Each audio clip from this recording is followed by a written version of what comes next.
Kobe and Shaq, Brady and Gronk, the Browns and players with legal issues. Just some of the most popular duos in all of sports. We'll talk about it coming up next on the Locked On Browns podcast.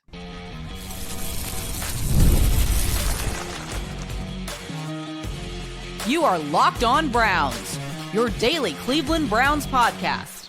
Part of the Locked On Podcast Network, your team every day. What's up, Dog Pound? I'm Spencer German, your host of the Locked On Browns podcast. I'm proudly covering your Cleveland Browns each and every single day in the land and on the road. A major update in the Quinshon Judkins situation that should pave the way for him to return to the team soon. The Browns just can't help themselves when it comes to adding players with legal issues. And what if Dillon Gabriel struggles on Saturday? We'll get into all that and more. I do want to thank you for being on every day with the Locked On Browns podcast, making us your first listen every single day. Remember, you can find Cleveland Browns content with Locked On Browns every week, Monday through Friday, guaranteed. Bonus content on some weekends as well, and it's totally free to you. Just hit that subscribe button wherever it is that you listen to your podcast, and of course, to the Locked On Browns YouTube channel, where you can also get involved in the show by sharing your thoughts on anything we discussed today in the comments section. This is your team, so be part of the conversation every single day. And today's episode is brought to you by Monarch Money. Take control of your finances. With Monarch Money, use code LOCKEDONNFL at monarchmoney.com for 50% off your first year. And we did get a big development on Thursday. Of course, as I was driving home from Philadelphia, as Quinshon Judkins will not have any formal charges brought against him in his domestic violence case down in Broward County in Miami.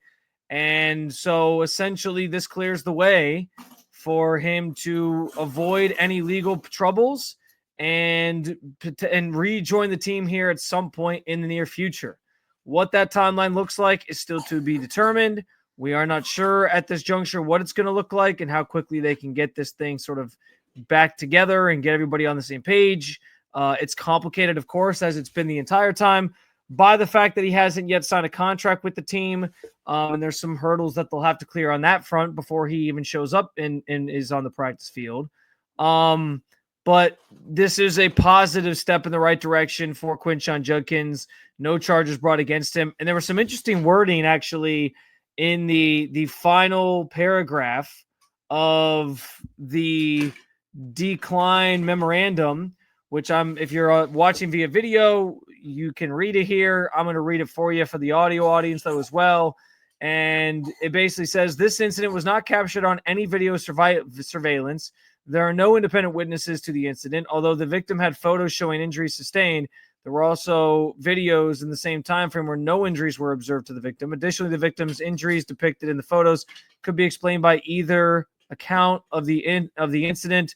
Finally, there was a delayed report of the incident. The delay is problematic as the victim was alone on numerous occasions without the defendant had the ability and resources to make the report without his knowledge, but chose to do so. For the reasons set forth above, there is no reasonable likelihood of conviction. In this case, is being declined. And so they are basically saying here that there was not enough evidence to say without question that this female acquaintance of Quinshon Judkins was telling the full truth. That doesn't mean she's lying. It just means that, maybe there wasn't enough proof. Clearly there wasn't enough proof or evidence that they didn't want to send it to trial. It also doesn't mean that Quinshon Judkins is guilty. It also doesn't mean that he's innocent. Like this is one of those things that now is kind of in the court of public opinion. People will have their stances and opinions on it. They'll view him in a certain light, obviously. And that's just kind of the nature of the beast, whether somebody gets found guilty, innocent, or there's no charges or whatever, there's always still going to be what the public thinks about a certain person. And so that's a now hurdle for Quinshon Judkins to overcome, is this now image, this tainted image of who he is as a person and as a player. And obviously it's not a good look for the Browns. Obviously it's not a good look for him.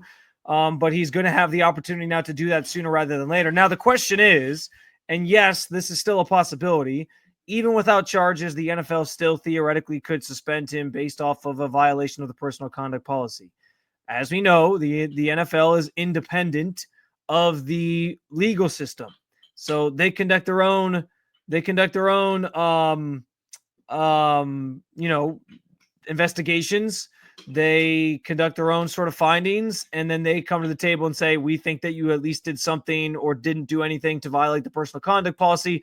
And for that, we are giving you a suspension of X amount of games. Obviously, that's basically it's not exactly the same, but Brown's example, Deshaun Watson, everything that he was accused of, it was all in civil court. Obviously, it didn't end up going to federal court.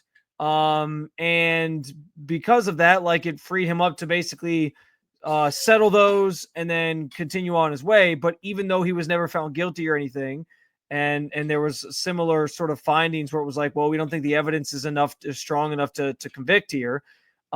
He still ended up serving the suspension that he served that first year with the Browns. So the NFL certainly could still do this. From my understanding, they're still reviewing the situation. And so we'll see if there's a suspension coming, which means he might not play in his rookie season initially for a section of games, depending on what happens. And in some respects, it's not great for the Browns on the field, but it's going to take Quinshon time. And that's the other thing, too, to get up to speed on everything that the Browns are trying to do, get himself totally in football shape and be ready to go. And be able to play football at a high levels out of the gate, early in the season. So I don't necessarily think that there should be some expedited rush to see him back out there. I know people want to see him out there, but I think it's going to take some time here to sort of get him on the field, get him in football shape, get him ready for the season.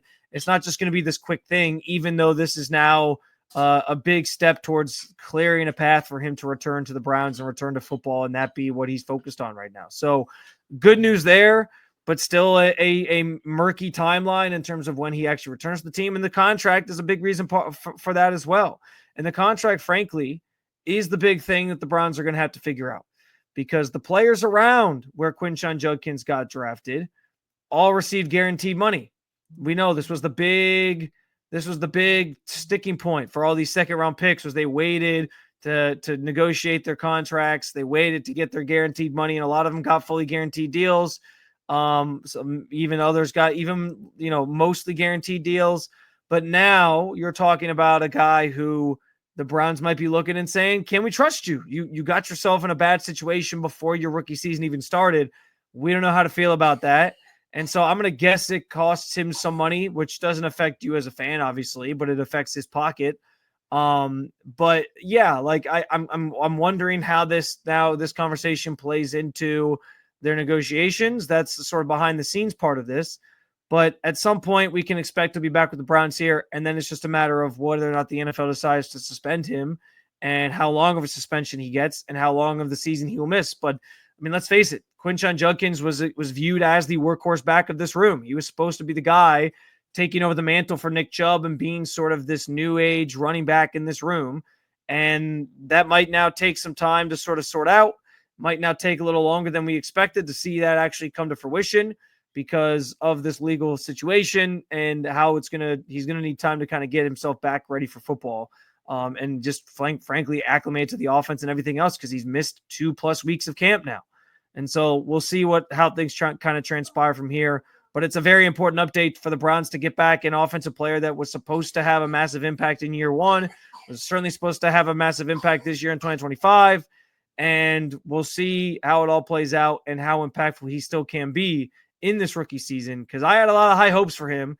And then this sort of threw a wrench into the thought process there on how much Quinshon will actually contribute in 2025. But now it feels like he'll be back in some capacity. It's just a matter of when. And speaking of Quinshon Judkins and his legal situation, the Browns just can't seem to help themselves. If a player has potential legal issues, just assume they're coming to Cleveland, because on top of this news coming down on Thursday, the Browns also signed Isaiah Bond. And we'll talk about it. Well, they're working on signing Isaiah Bond. We'll talk about it coming up next on the Locked On Browns podcast.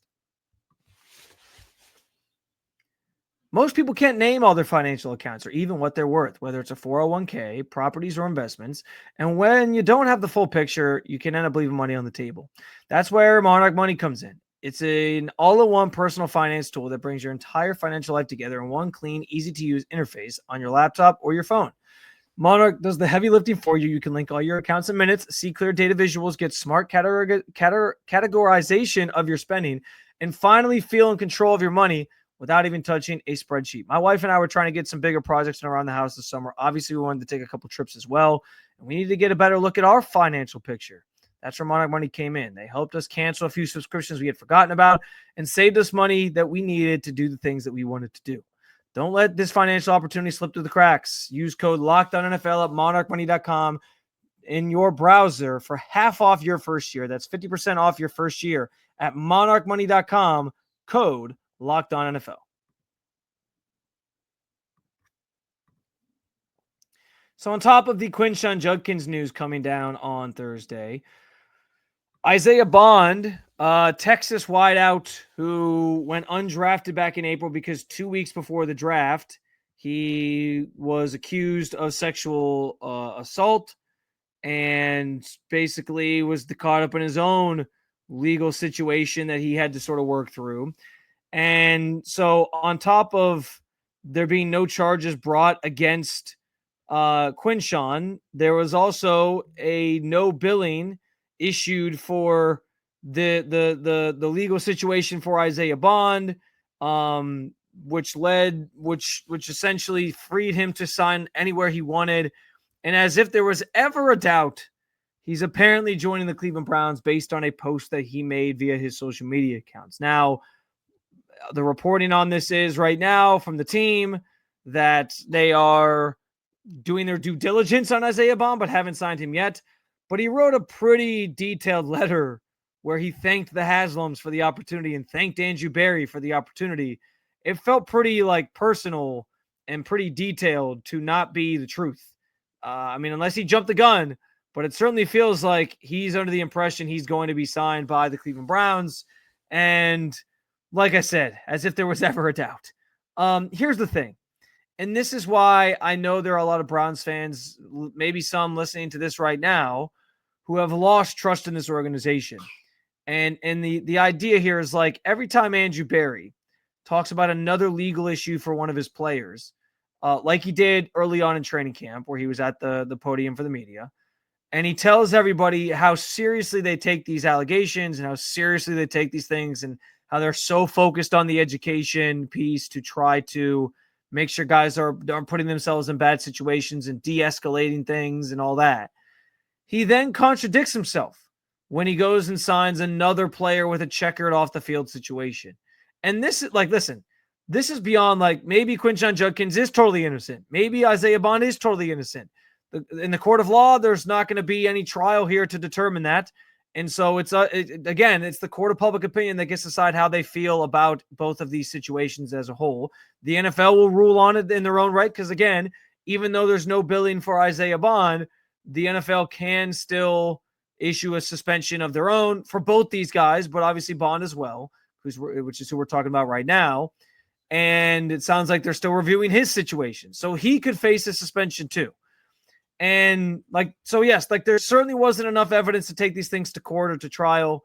And so in that regard, they are innocent, but how people feel about them is a totally opinionated thing. And everyone has the right to feel how they feel.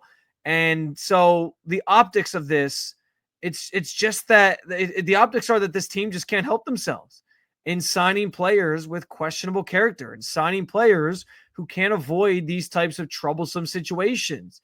And it's just exhausting, I think, for everybody involved, everybody around this team, fans especially, understanding that Deshaun Watson is still here and everything that went on with Deshaun Watson to bring him in and, throwing your morals out the window to a degree to do that. And I understand it's the NFL. I have never expected teams to field or for teams to basically field a roster of Boy Scouts. I'm not saying that at all, but I just don't get why, for once, maybe just once, don't the Browns just want to avoid this drama? Don't the Browns just want to avoid the unnecessary, bringing in of a player that even makes you doubt or question things? Again, Isaiah Bond might be totally innocent in all this, and that's fine. But just you welcome a lot onto your plate, and you welcome a lot into your organization, and you open yourself up to a lot of criticism when you bring in players that have these off the field issues, innocent or not, because people have questions now. People have doubts now. And it's another like collective, it feels like eye roll from the fan base of like, here we go again, another Andrew Berry guy who he's banking on, like maybe he got into some trouble and where you can keep them on the straight and narrow. We believe we have what it takes to do that. And I don't know that there's enough evidence that shows that, given how the last couple of years have gone with especially young players getting in legal situations, that they can sort of actually, correct these problems and keep guys on the right path. But I just feel like one time, don't they just want to avoid the extra drama, especially as they're just trying to get out of the stage is likely set next year to move past the Deshaun Watson debacle and finally put that behind you. If they June 1st cut him and split his money into 2 years, they can finally put that behind them and start like blazing a new path. Don't you just for once, like I get the Quinshon thing. You drafted him in the 3rd round. There was no red flags. Fine. Those things happen. I didn't blame Andrew Berry for like not seeing this coming when it was a player that didn't necessarily have the issues that other players coming out had. And so fine. Like I can wrap my head around that. You're going to keep him because you used a high draft pick on him. You're going to try to correct that and be on your way. But there was no other than being desperate, because at the wide receiver position, they just have no talent whatsoever outside of Jerry Jeudy and maybe Deontay Johnson to a degree. And we're still waiting for Cedric Tillman. There's a lot of untapped potential, but also a lot of questions there at that position. Like outside of just being desperate, there was no need to go at another player that just brings a lot of on-field, off the field attention for all the wrong reasons. Like you didn't have to do this. The Quinshon thing, again, you're going to stick it out and stand by the guy to a degree because you used a high pick on him. This is a guy who was undrafted. There was not really any incentive for you to pick him up other than, hey, we need more wide receivers. I just don't know why, like one time they just don't want to avoid these things. I don't get it. I just don't get it. And I think a lot of, you might feel the same way. Like why invite this into your locker room? Why invite even more of this into your locker room? And so, ultimately, on the surface, I'm not surprised that the Browns went out and added at that position specifically. I just said it, like they're desperate. They need more talent there.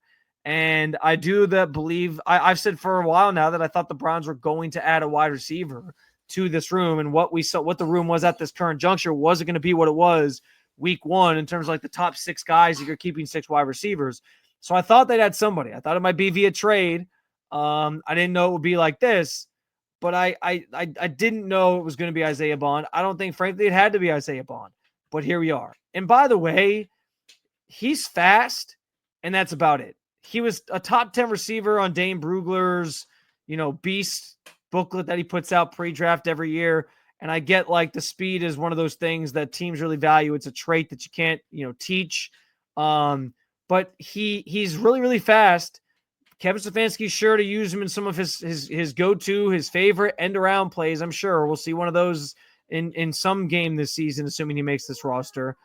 But that's about it. He was not that productive of a player at any stage of his career in college. His best year was at Bama. He had 48 receptions for 668 yards and 4 touchdowns. He was the highlight play of the Jalen Milroe throw to the end zone to beat Auburn. He caught that touchdown. And then he went to Texas in his junior year, and everyone was like, oh, he's going to have a breakout season. He's going to be great. He only had 34 receptions for 540 yards and 5 touchdowns. Like, it wasn't like at any point he had the production to sort of go along with the speed. And so I just, I get what the Browns are I get what the Browns are doing from a football standpoint, where it's like a lot of untapped potential there. Let's see what we got in this guy. I just don't know that they needed to invite even more distractions into their locker room. But it's what the Browns do. And so here we are. Dillon Gabriel, still not necessarily named the starter yet by the Browns, but he is likely to start Saturday. It certainly feels that way. What if he struggles? What are we going to do? We'll talk about that coming up next on the Locked On Browns podcast.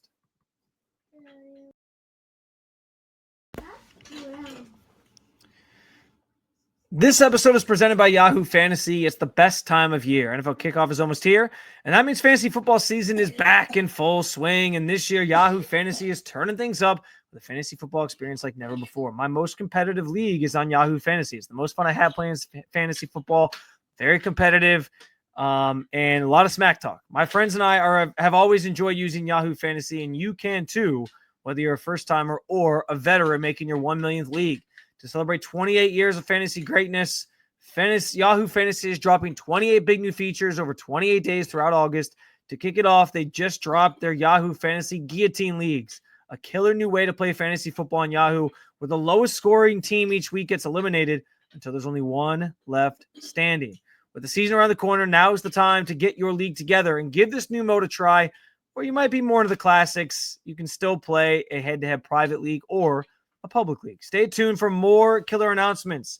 Start playing Yahoo Fantasy now at yahoofantasy.com/LockedOnNFL.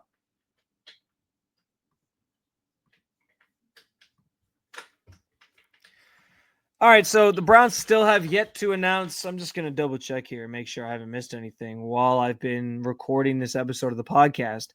But as things stand right now, we do not have an announced starter for the Browns for Saturday's preseason game against the Eagles. As I said on Thursday's show, my assumption is it's going to be Dillon Gabriel. He progressed through the week of practice fine. Seemed to come out of it okay. I think you saw that from him. Like, he was able to take on even more reps, basically took on Shedeur's reps because Shedeur was dealing with the oblique injury on Wednesday. And he took less reps on Thursday, but it seemed like he's progressing towards playing. And so the assumption here is he's going to play. Kevin Stefanski said the goal was always to start the two rookies, one for each game. And so he's going to get his wish, I would imagine, here, and that'll pave the way for Tyler Huntley, and we'll be on our merry way. But like and I talked yesterday about like this is a massive game for him. He has to show up and play at a high level because of just all the pressures that surround him. Even if he's feeling the pressures or not, there is a lot of pressure surrounding him because Shedeur Sanders was taken after him. Shedeur Sanders is part of this room. Every single throw he's made has basically been comped to Shedeur Sanders the entire time. And Shedeur Sanders just gave you a damn good performance a week ago last Friday that was noteworthy and memorable, and that had everybody talking about maybe this guy can be the franchise quarterback. So what is Dillon Gabriel's follow-up act going to be? What is his, like, if Shedeur was kind of the opener and Dillon Gabriel is the second, sometimes they have multiple openers, the second opener to get to Joe Flacco to start the regular season or even next week's preseason game as your QB1, what is his response going to be to what Shedeur Sanders gave you last week? And that's why it's a massive game. He has to play well. And for the question of if he does struggle and he doesn't play well, what are we going to do? Well, it is going to be open season on the Browns and the way that they go about evaluating players. And Andrew Berry, and to a degree Kevin Stefanski, because this was his guy, it is going to be open season on all things Cleveland Browns if Dillon Gabriel struggles on Saturday against the Eagles, because everyone's going to question, how the hell did you think this guy was worthy of a third round pick? It basically, like, it's going to be go back and revisit the takes from draft weekend. Those all get recycled back to the top of the conversation and we start all over again. Why did they take this guy in the third round? He's too undersized to be able to play the position at the NFL level. He just doesn't see the field well. He's sailing balls. He's just not very good. He's got the strong arm, but that's about, like, it's just going to be a rehashing of everything we said on draft weekend after they took him and why we were all perplexed by the pick itself, or most people were sort of perplexed by the pick itself. And it's going to be everybody just taking pot shots at the organization, taking pot shots at their process of evaluating players and drafting players and believing and their belief that he was going to be the guy. And that's the biggest thing is, like, he is their guy. He was the guy that they probably overdrafted because they thought they fell in love with him during the pre-draft process. He was the guy that they gave all these advanced reps to during training camp and gave, first team reps to during training camp, more than any Shedeur Sanders has gotten, because they thought that he was more equipped to handle them right now, that they thought he was more experienced coming out of college because of all the years he spent there. And that's fair to a degree, that he probably has seen a few more things than Shedeur Sanders has, and he is maybe a little bit more experienced, but that doesn't make a great quarterback necessarily, or that doesn't make the future of your quarterback position. And maybe they only view him as like a long-term backup. I have no idea. But my argument when that was brought up during draft weekend was, if he's your long-term backup, why would you use a third-round pick on him? Like, you had a top 100 pick sitting there, other guys on the board that could have helped this team in a valuable way at other positions, and you took a quarterback that's going to be like maybe your long-term backup. That makes no sense if that's the thought process on it. So if he struggles on the heels of a really good performance from Shedeur Sanders last week, I fear for what social media is going to look like. I fear for what Dillon Gabriel's mentions or just his name search on social media is going to look like, because it is going to be open season. It is going to be, I can't believe the Browns took this guy over Shedeur Sanders. I can't believe the Browns believe this guy is farther along and more equipped to be the starting quarterback than Shedeur Sanders. And that'll be an interesting it'll be some interesting context if he does struggle leading into next week to sort of figure out like what this quarterback room is going to look like come week one. I said it yesterday. Joe Flacco's pretty much sealed the deal. He's going to be QB1.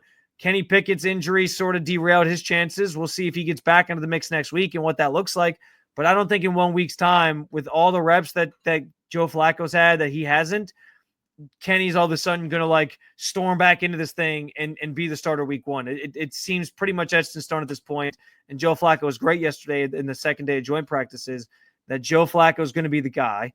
And so then it becomes about like, what's the rest of that depth chart look like? And if by God, Dillon Gabriel ends up being ahead of Shedeur Sanders, I'm talking like legit depth chart. The unofficial depth chart during the preseason doesn't really mean much.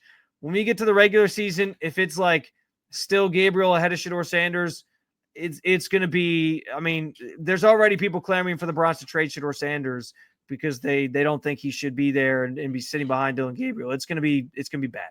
And I think, frankly, if he struggles, let's just call a spade here. If they both got one game, if they both only end up getting one game, that they each start, and Shedeur has the better performance, and we've seen Shedeur be, I would say, the most consistent of the quarterbacks at practice. I don't know how he wouldn't be ahead of Dillon Gabriel on the depth chart, but that's just me. I've been trying to clamor for him to be higher on the depth chart this entire time. Now, a lot of this is also, the injuries matter. If this oblique is going to keep Shedeur sidelined for like a month or something, which you never know. Obliques are tricky. Like sometimes it's a short-term thing. There was just a player in baseball with the Blue Jays who was down with an oblique for he was on the 60-day IL.